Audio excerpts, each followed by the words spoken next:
Hello, my friends. I am starting something new today. Let's bring the microphone over here. Good morning. Is it still morning? It's 10:37. We're going to call it still morning. I'm trying something new. So I am at the same time recording a podcast episode. So it will go out on Substack while also doing a live. Now, I understand that some of y'all might not be interested. Let me get this better. Might not be interested in watching this live. But if you want to go to the Substack,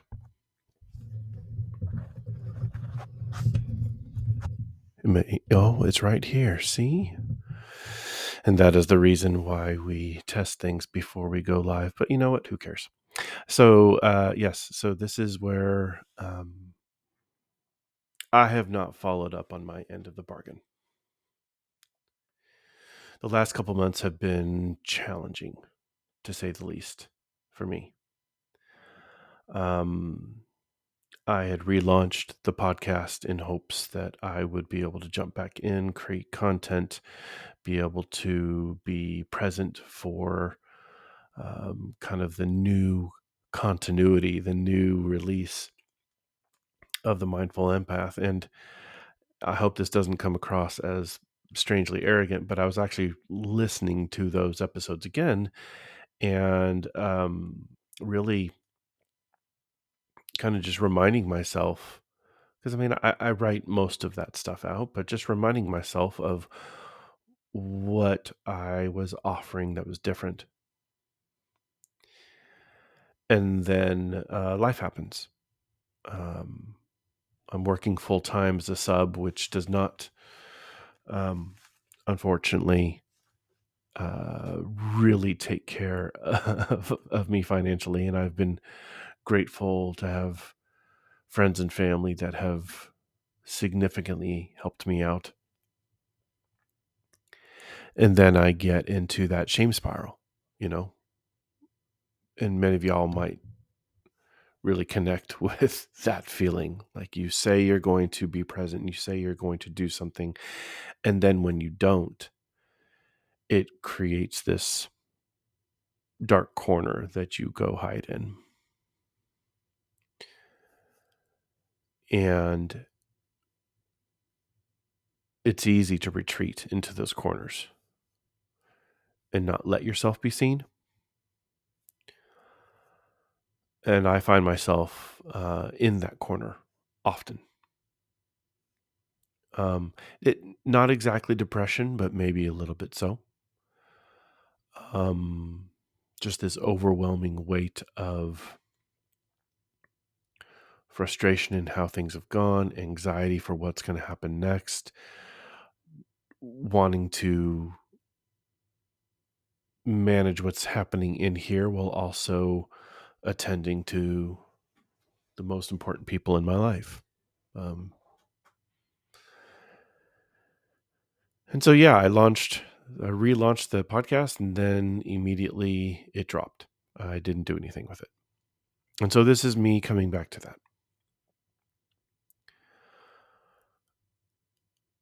So the thing that I want to offer y'all today, which I thought about this last week, and really honestly, ever since the time change, um, the shift that we experience because of daylight savings is a real one. Seasonal affective disorder is a real thing. Um, it can come across physiologically with low energy, with fatigue, um, a challenge in concentrating. In and I mean, when I was doing my research, one of the bullet points that comes up is increased craving for carbohydrates. I'm like, That's just me 100% of the time anyway. Um, I call myself a carb connoisseur. Um, but then that last bit of it that is a hallmark of seasonal affective disorder is just this general dis-ease and feeling of sadness, feeling of melancholy. And it's just so odd moving into this holiday season, which is supposed to be none of those things. But for many of us, it is still what we experience. Whether or not your family life is, wholly intact from your nuclear family, if you've started a family, if people have moved away, not everybody's holiday memories, even growing up, are all truly connected to a joyful time. So we all come to this from a different experience. And I even mentioned this to my middle schoolers the other day, just this idea that how we interact with the world and longer nights, typically colder, unless you're in Texas, um, means people go inside, more insular, dark outside, less connection, less spending time in the sunshine often for many people across the world, depending on depending on weather. And so it's just important to recognize some of these things and our role in mitigating it. Now, this is the big challenge, and this is what I experienced, what I kind of led off with, is that when you set yourself up for success, if you do in fact set yourself up for success, you're giving yourself opportunity to take advantage of the limited amount of sunlight that we do have. You take advantage of the connections that are available to you, and not everybody has that same energy. Not everybody's starting from the same spot. And so it's really important to recognize that you don't know everybody's story. You don't know where everybody is. I am lucky and grateful to have wonderful relationships in my life. And this time of year invariably will always pull me into a more insular and isolated and lonely time for me. So this is me putting myself kind of out there. And it's important from a mindfulness aspect to keep a couple things kind of top of mind. One is that you can acknowledge your feelings. You can acknowledge that melancholy and that sadness without letting it completely absorb you. You can be buoyant. You can be the boat on top of the choppy waters. You can be the sky that the storm is brewing in, but you are not the storm and you are not the choppy waters. So acknowledging those feelings, those emotions, those moods, which, by the way, if I haven't at least given my definition to that, an emotion is an instinct. A feeling is how you literally think about that instinct. And a mood is when it gets stretched out way beyond its expiration date. Our emotions physiologically last in our bodies for only approximately up to 90 seconds. And so if we are attaching ourselves to that emotion and then thinking about it and then creating it into a longer duration, and it turns into this overwhelming mood, and at some point we lose clarity and don't even remember why we felt it in the first place. So with open hands and a willingness to acknowledge something and then let it be, let it pass, is incredibly important in this time of year when we seem to, like I said, we seem to go insular, we seem to go more introspective. And that can be dangerous if our mood becomes our identity. The other part that I would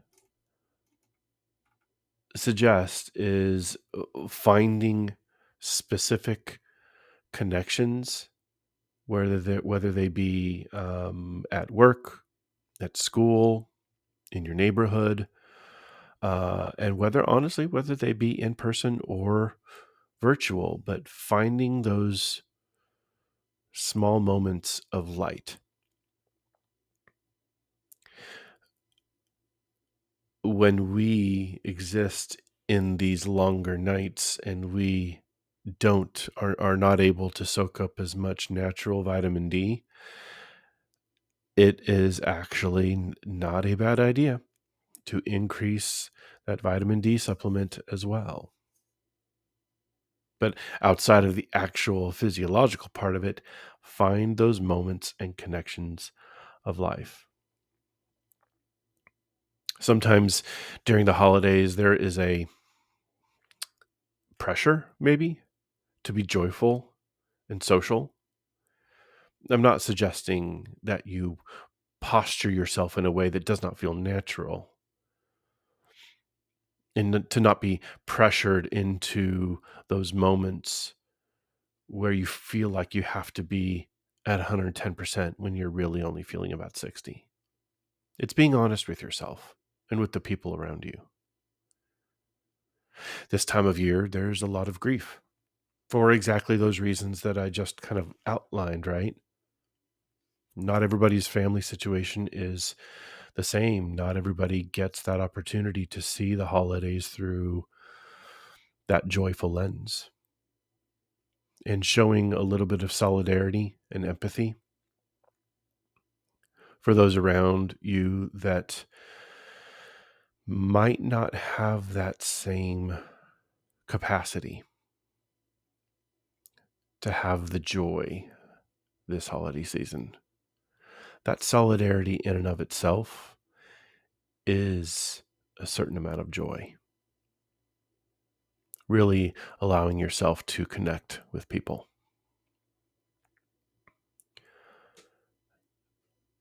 And so it's important as we think about what the holidays, like what the holiday melancholy kind of all can kind of culminate to be.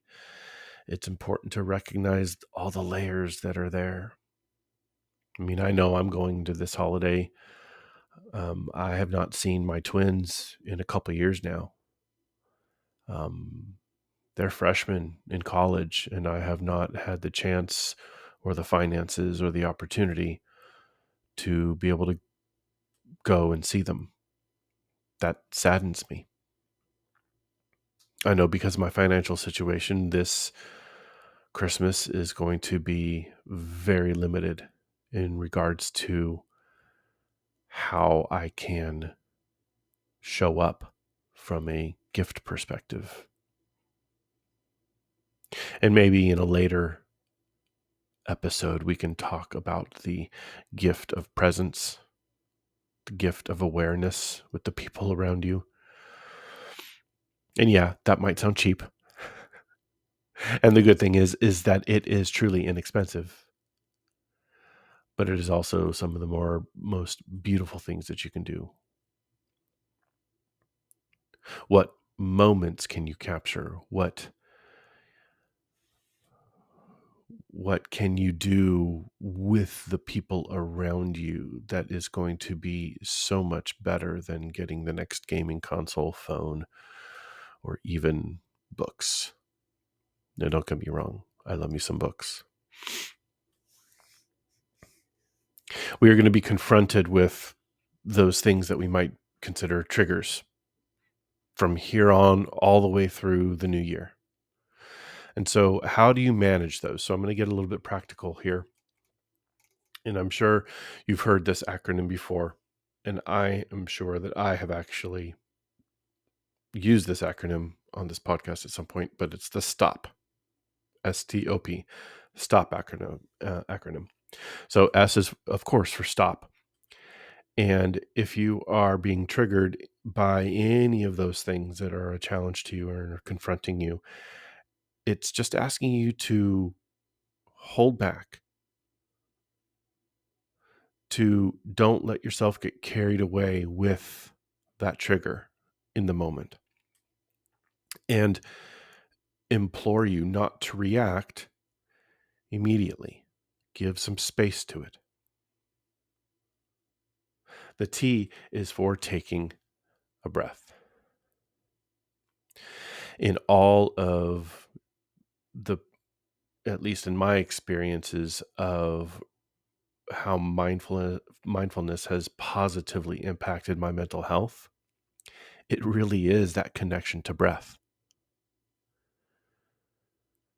It's pausing and connecting to my body, noticing that where my anxiety typically exists is in a very shallow breathing capacity. And then when I slow down and breathe a little deeper, a little slower, that invariably allows my body to calm down. We have to recognize how the stressors around us and how the stimuli around us affect us physically. It is not purely a mental exercise. So the S is for stop, the T is for taking a breath, and the O is for observe. Now, here, my friends, is my challenge. I've recently created a mindfulness journey or mindfulness journal, I should say, that gives prompts A through Z, had a little bit of fun with it, for setting intentions, creating moments of meditation,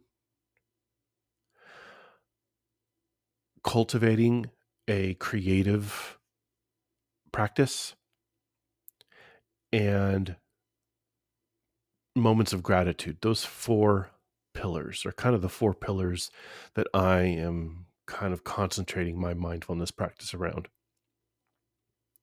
So I created this Google Doc that has those four principles and then prompts A through Z. And this is why I bring it up here in this O part of the STOP acronym, the STOP acronym. Observe. There is an opportunity when we observe to not attach ourselves to the outcome of our emotion, to the outcome of how a trigger might often affect us, but for us to use that energy in a way that helps us understand it better, understand ourselves better. And in that observation, you could use something like a very quick prompt from a mindfulness journal to write an intention or do a 5-minute meditation or do something with your hands to create something, or even just simply be grateful. When we are able to connect those two things in a consistent practice, that is where the real power of a mindfulness discipline comes into play. If I've said it once, I've said it 1,000 times.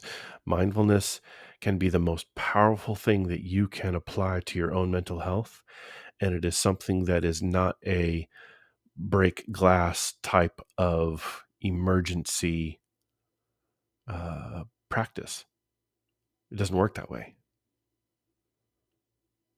You have to be consistent with it.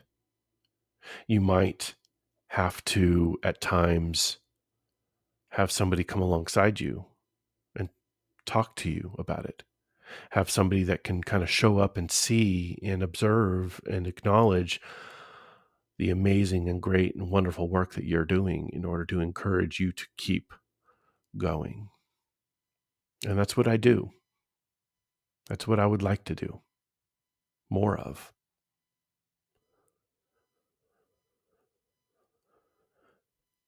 I personally get so down and frustrated on myself because I feel like I have not been able to show up for the people that I love the most in ways that I feel like would be the most impactful and powerful. And in my brain, that's, can I buy them a meal? Can I do something physically for them? Can I be the one to take them to the airport? Can I be the one to show up? And unfortunately, and I'm not trying to play the victim here, but unfortunately, it feels like showing up, there's always a cost to showing up. And unfortunately, it feels like there's almost always a financial cost to it, and I'm spent.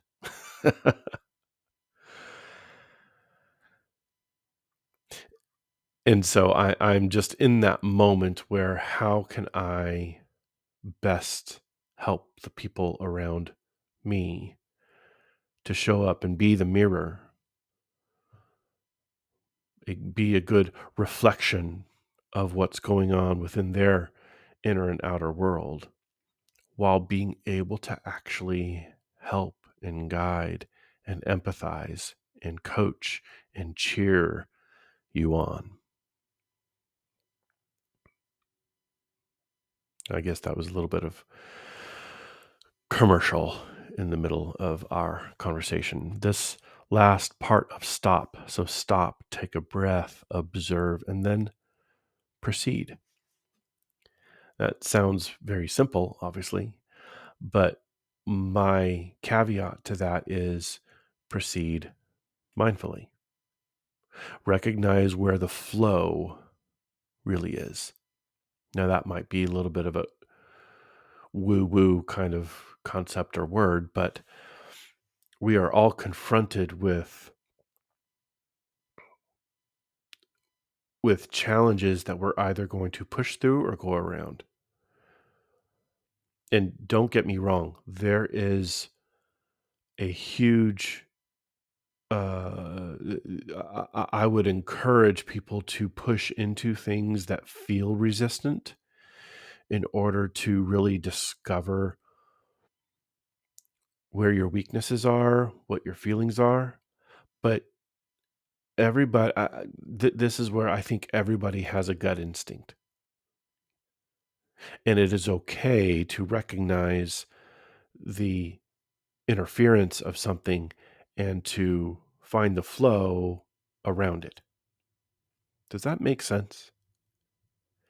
Not everything is meant to be a hurdle for you to jump over or a rock for you to push up the hill.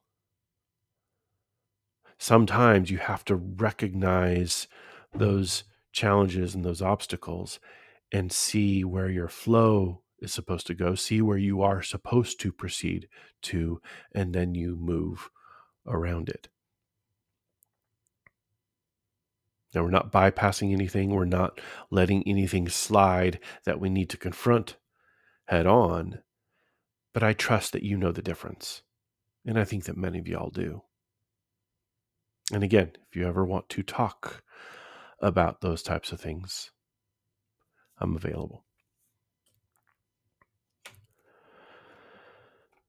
I think the last thing that I want to offer to you is actually going to be a meditation.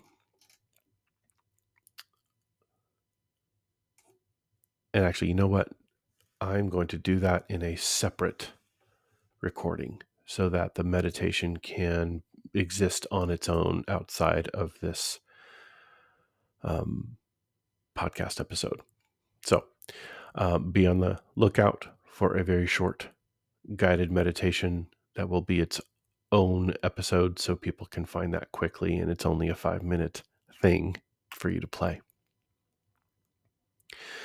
So I'll end like this.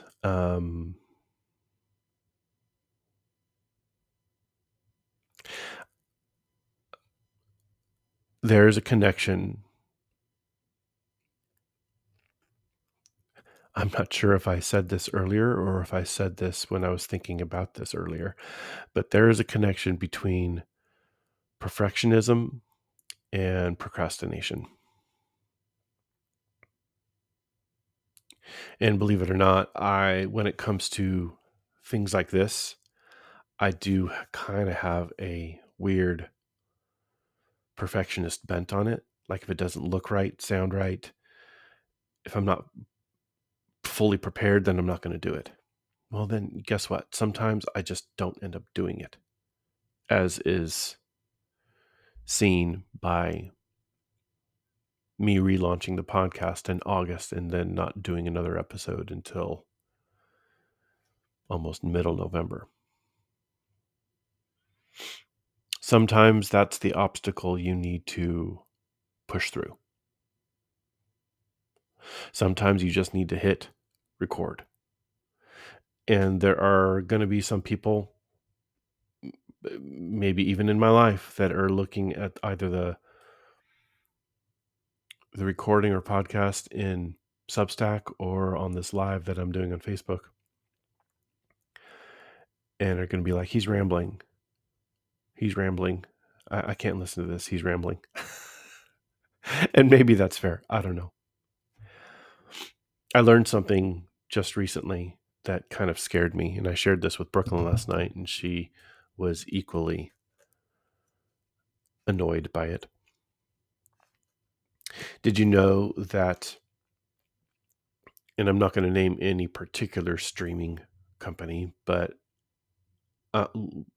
let's just say Netflix, just as an example. I don't know if this is true about Netflix, but let's just say it as an example.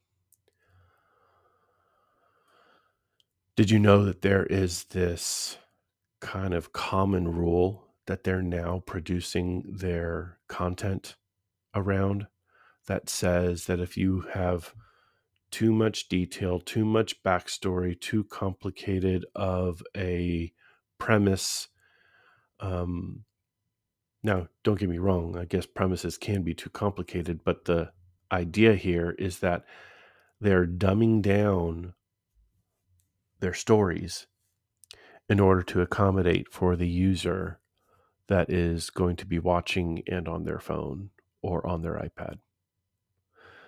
They are changing the stories that they provide to you to dumb it down so that you can continue to scatter your brain in multiple different directions. Now, that might be an odd thing to bring up in this moment,